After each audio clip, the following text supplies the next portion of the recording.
Two questions here. The main one being automation, but also about the ILWU's contract extension that's coming up. Well, first of all, let me just say, I think maybe a lot of the people in the room don't know what the IDC is. That has been bandied around quite a bit, and also the Liverpool Dockers. So very briefly, 20 years ago, there was a strike in England where they tried to eliminate the union hiring hall and casualize all the workers. In other words, you wouldn't be registered A or B.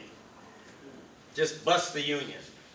And they struck against that. Actually, they were locked out. They put up a picket line, and they called for longshore unions around the world to support them.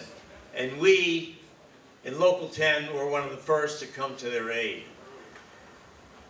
That, out of the Liverpool Docker struggle 20 years ago, it was actually defeated, but in a way, it was a victory for the working class in the sense that the most militant dock workers unions around the world came together, and we formed the International Dock Workers Council, of which the ILWU is a part of.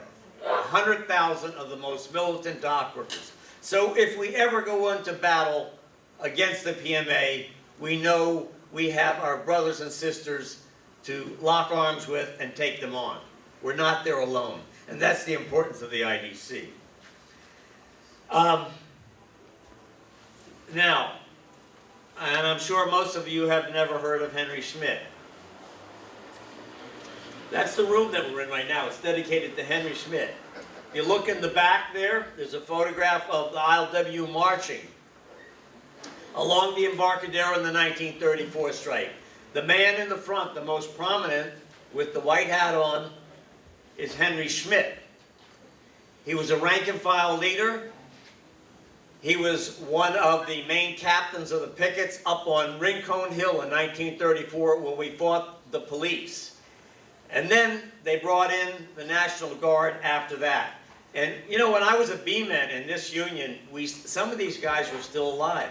One of the people that worked closely with Henry Schmitt was a guy named Jermaine Bulkey. And he came down here and he gave us an education about what it was like to stand up and not be afraid, because you've got unity, you've got solidarity, you got organization. And that's what they went up against when they went up against the police and the National Guard. You saw the films here showing what happened. But what you don't see is that the fact that all of the longshoremen and seamen and teamsters sticking together was more powerful than all the armed might of the state that they could bring against them. So what did we win out of the 34 strike? Well, the longshoremen got a wage increase. We got union recognition. We got a coastwide contract because before that it was only port-by-port contracts. We got the hiring hall. People died to win the hiring hall, not just for longshoremen, but seamen as well. And let me just see, how many guys or people were in a seamen's union, a maritime union? I was, and there were a couple other guys around just a little while ago. Anyway, it was a longshoreman and seaman strike in '34, and we won these gains across the board for seamen and longshoremen and teamsters, and it came with the blood of people that were willing to sacrifice for the union, which is why we celebrate Bloody Thursday every July 5th. Now, the other thing that people don't talk about very much, but is so relevant to this conference, is that we won in the midst of the Depression, when millions of people were out of work. We fought for and won a 6-hour day. That's right, 6-hour shift. And they didn't talk about, oh, like one of these guys was kidding around on the film at the hiring hall saying, oh, I just finished a 10-hour shift. I want to go get another one. Listen, that kind of thinking about how many shifts you can make in a row is anti-union. It's not, as some people like to say, it's our right. no, that's about greed.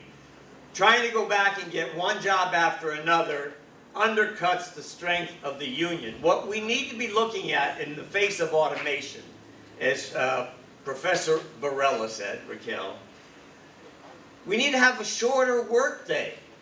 So this is what Local 10 fought for at one of our caucuses about, it must have been about 15 years ago. We had a resolution that said, look, we're going to be faced with automation. We need to reduce the workday. Instead of having an 8-hour shift, 3 8-hour shifts, we want a 6-hour shift. So how many 6-hour shifts are there in a 24-hour period? 4. You get 4 shifts, so you're adding another shift. And that was brought to the Longshore Caucus by Local 10, and there was vigorous debate, robust debate. And we lost it. And we lost it because Los Angeles was the largest local on the coast, it still is, and their members were saying, no, our members want a double and triple, and we want to work as many shifts in a row as we can. And that's why that resolution lost. But it was pointed in the right direction, which is we need to work fewer hours and spread the work around. That's what they did in 1934 in the middle of that strike, and they won it. So I was at an IDC conference in Charleston, South Carolina. It was 2010, so that was 7 years ago. They were celebrating their victory in Charleston. And we sent about 10 delegates from Local 10 to that IDC conference. One of the young Local 10 brothers stood up after president of the ILWU spoke about, and this was McElrath, Bob McElrath, stood up and he said, automation is coming, we have to embrace it.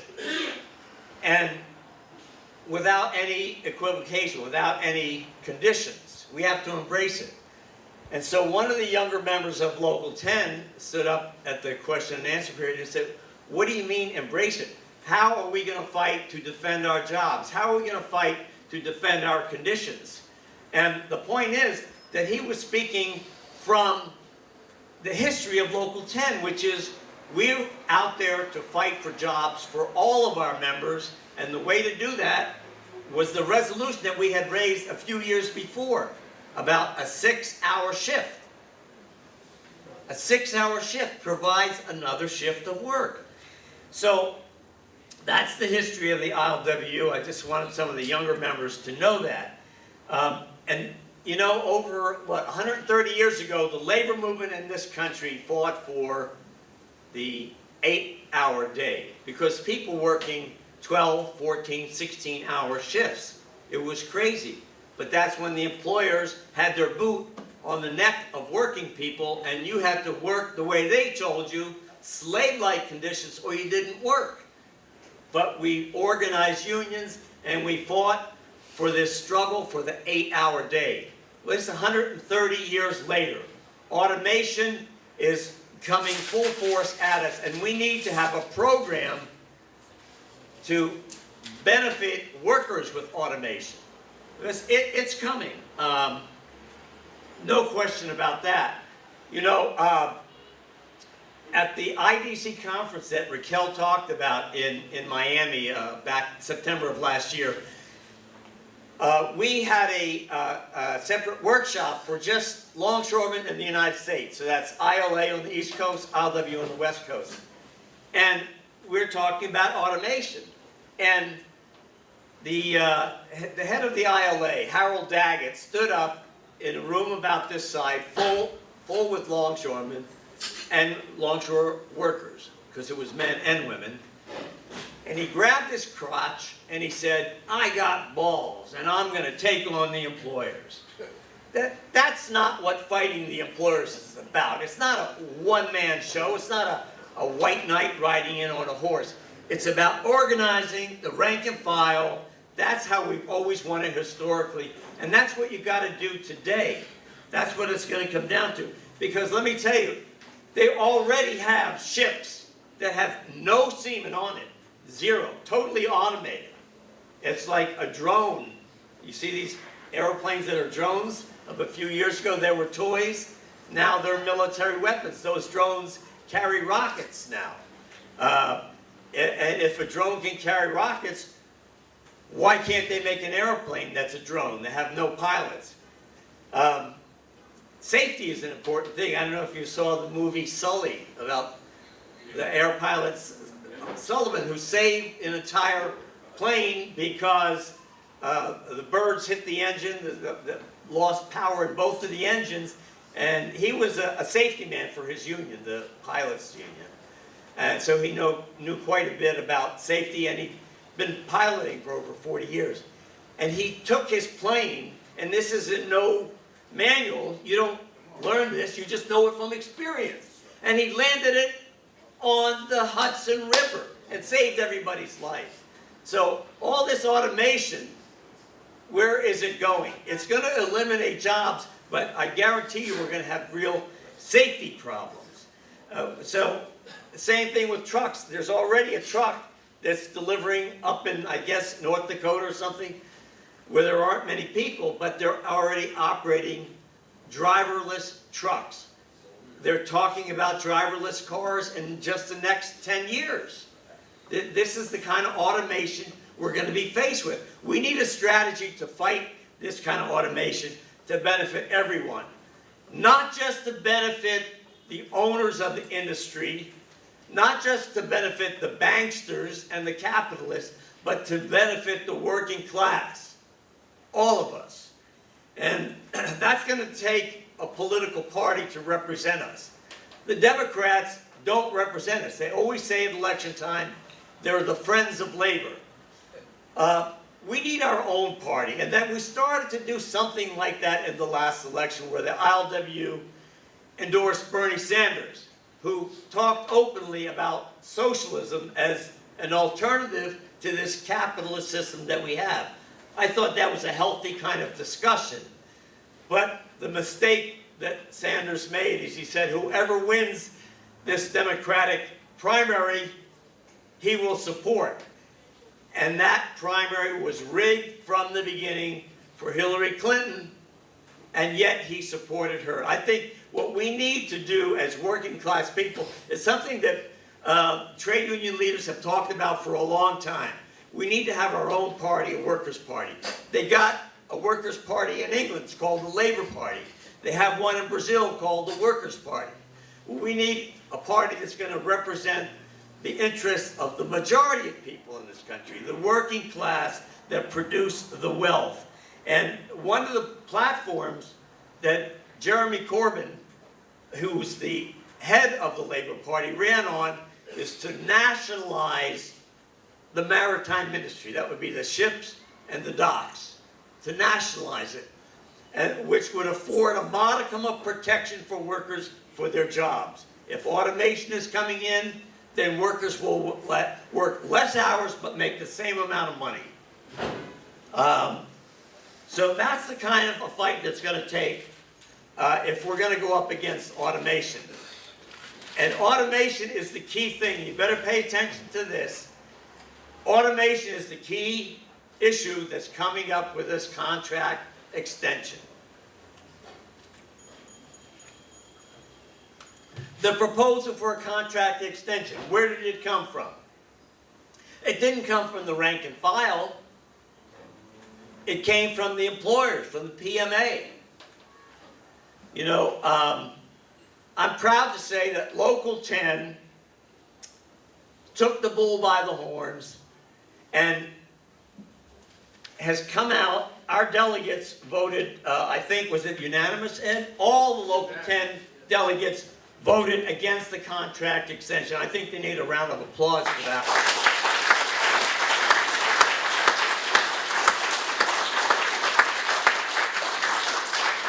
So some of the old timers knew that something phony was going on because every time we negotiated a contract, as soon as it's finished, we got a contract book, so we knew what our rights were, what we're working under. Did you get a contract book? Did anybody in this room get a new contract book? It just came out. Oh, I see. 3 years late. In 2014, the contract was negotiated, finally agreed to in 2015, but you're just getting it now 2 years late. Congratulations. But a lot of people were saying, where's our contract book? And that's because PMA had a proposal already. They liked that last contract so much, they wanted more of it. They said, give us 3 more years, and we'll give you some money, we'll maybe give you a bridge to retirement. They wanted that contract. What was the position of the union? Well, President Bob McElrath cited the 10 guiding principles. And I think most of you are B-men here and women, but you should get a copy of the 10 guiding principles. It's probably more important than your contract and just as important as the ILWU Local 10 Constitution.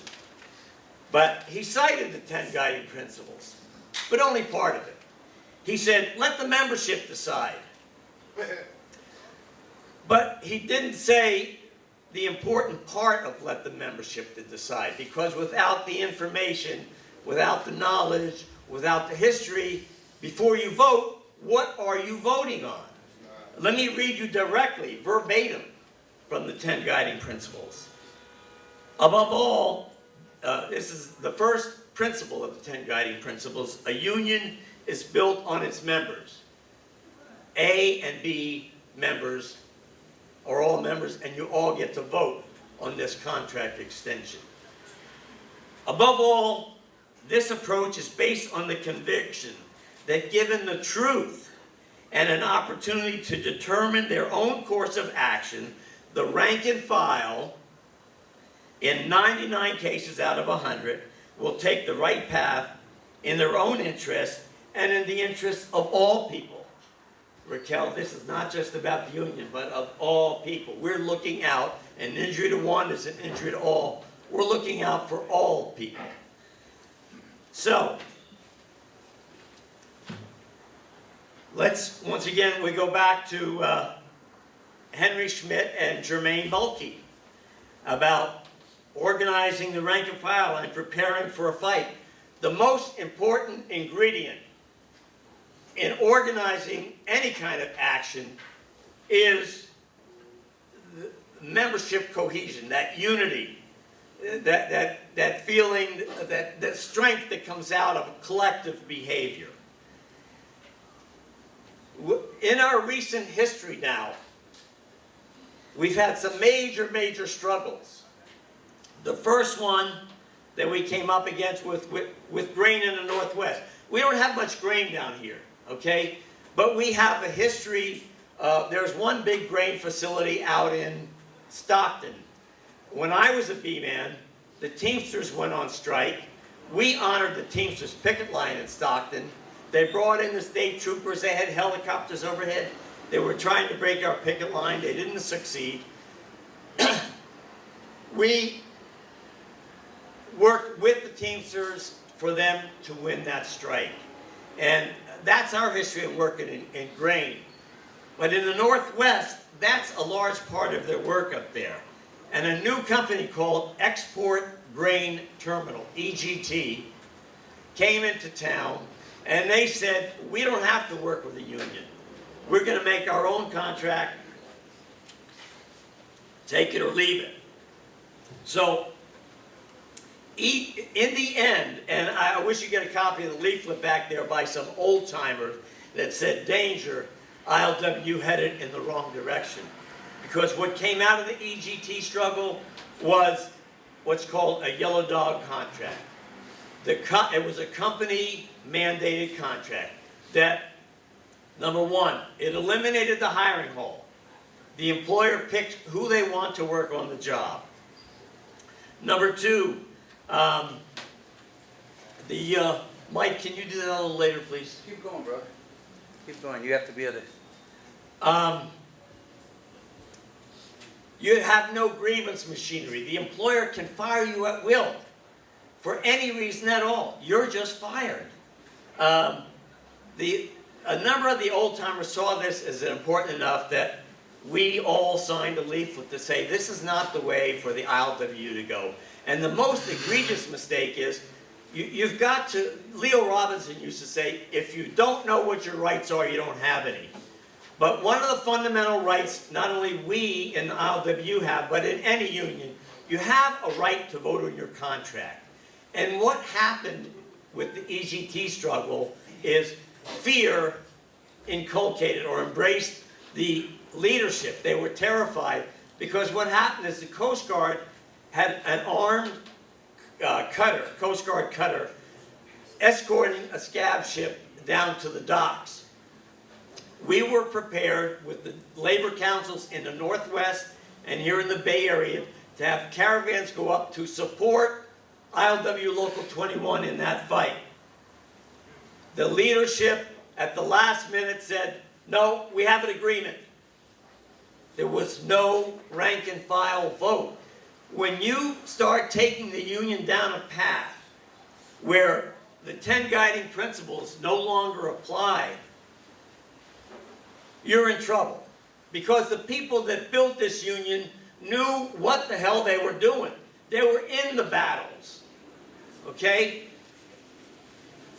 They learned from their experience, and you've got to trust that. Please do read the leaflet. The other important principle that we seem to be abandoning is fundamental to the labor movement, the picket line. The picket line. The Liverpool dockers set up a picket line. Everybody honored it in the union. They brought in scabs. That's, in the end, what defeated them.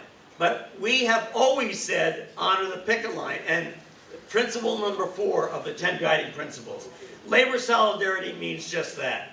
Unions have to accept the fact that the solidarity of labor stands above all else, including even the so-called sanctity of the contract. We cannot adopt for ourselves the policies of union leaders who insist that because they have a contract, their members are compelled to perform work even behind a picket line. Every picket line must be respected as though it were our own. Now, we've always stood by that principle. Picket lines mean don't cross. When we had a picket line here to support the Liverpool dockworkers in 1997, longshoremen refused to cross the picket line. The employer brought, after a couple days, the employers brought in the police. The employer's argument was the police will escort longshoremen through the picket line and they can go to work then.